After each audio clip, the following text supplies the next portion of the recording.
सिने जगत के सुपरस्टार अभिनेता खेसारी लाल यादव आस्था के महापर्व छठ पूजा के पावन अवसर पर अपने परिवार के साथ इस पर्व को मनाने के लिए अपने पैतृक गांव ब्रतीटोला पहुंचे, जहां पर ये अपने मां व पिता के साथ छठ घाट पर जाकर छठ पूजा को मनाए। फिल्मों में व्यस्तता के बाद भी खेसारी लाल यादव आस्था में काफी विश्वास रखते हैं।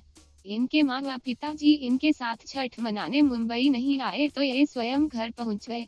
सपरिवार खेसारी लाल यादव ने छठ पूजा को मनाया।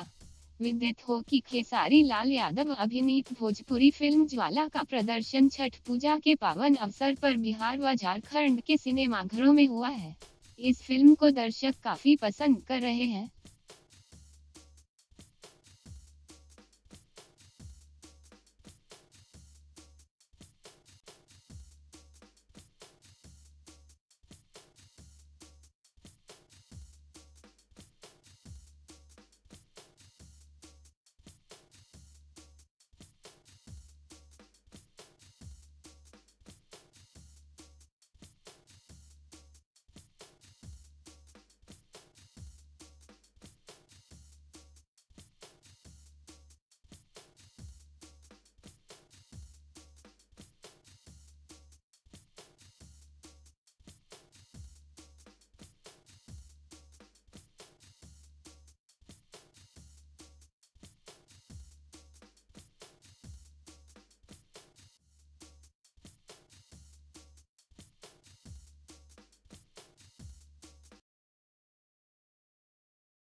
भोजपुरी इंडस्ट्री की चटपटी खबरों के लिए सब्सक्राइब करें भोजपुरी मीडिया।